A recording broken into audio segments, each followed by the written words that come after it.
Hey, good morning, guys. What time is it? Okay, it's about good afternoon.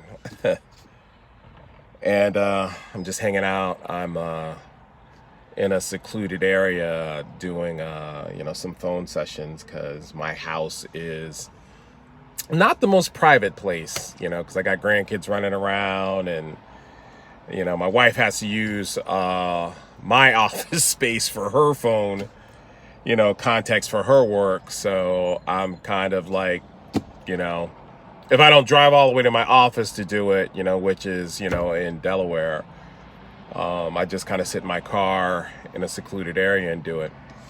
So, but it's all good. It's all cool. And I wanted to talk today about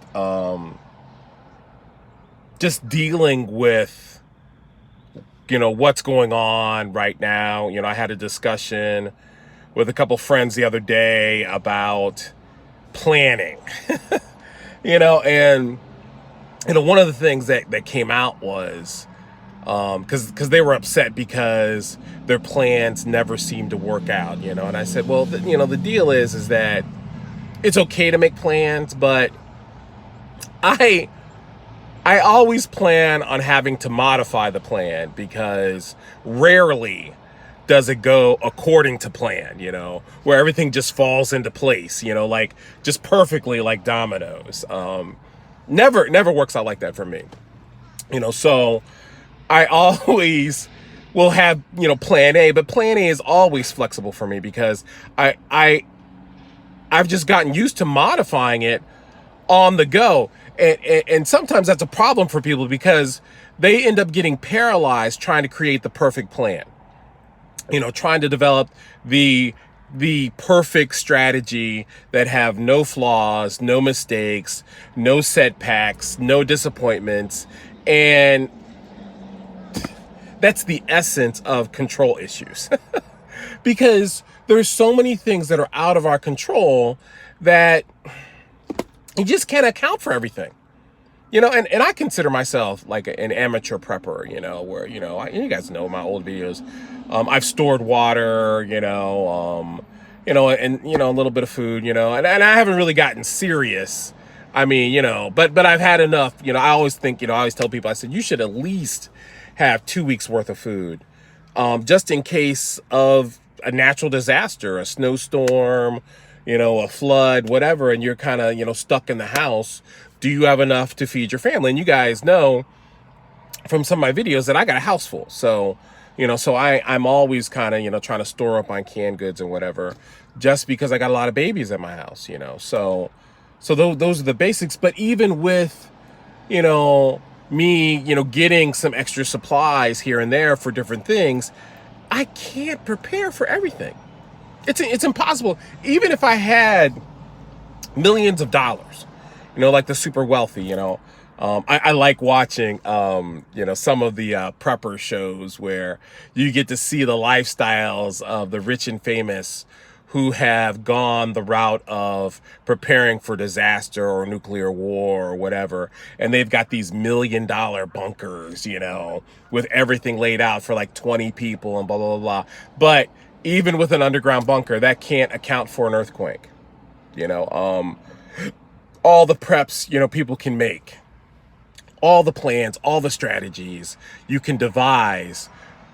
You can't plan for everything. You can't, and we will make ourselves crazy trying to account for every possible downfall, every possible problem we'll face, because it's just not realistic.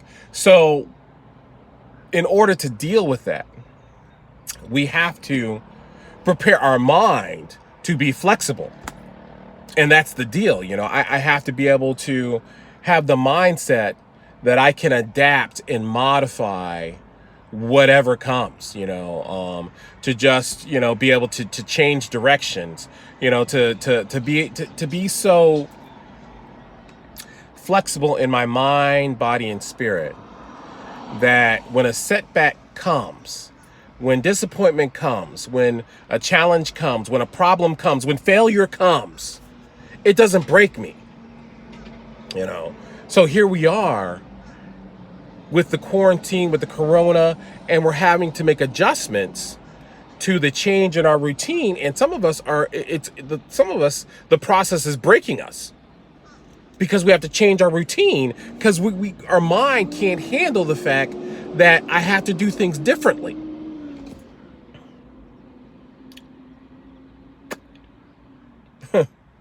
That I have to learn how to rest, that I have to learn how to recuperate, that I have to learn how to renew myself in a different manner than I did before. A perfect example is, when they started closing down liquor stores and how many people went out and stocked up on liquor instead of food and toilet paper. And I'm thinking, what are you thinking? And then try to justify that they don't have a problem with alcohol. Look, it's okay if you want a beer, but beer is not one of the survival items when it comes to a crisis.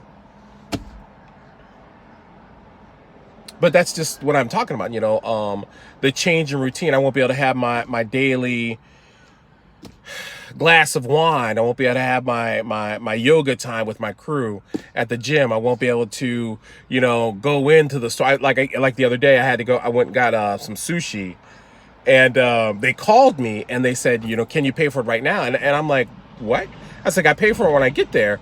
And they said, well, we don't let people in the restaurant anymore. And we take the credit card payments now. And we'll just put the food out on a chair. And I was a little put out for that. I was like, what? You gonna put my food out on a chair?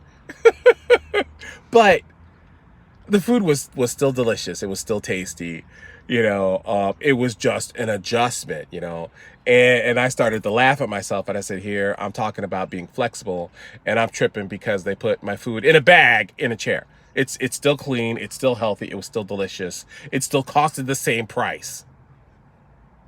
But that's a perfect example of how these little adjustments, if your mind is not prepared to flex with it, are breaking us.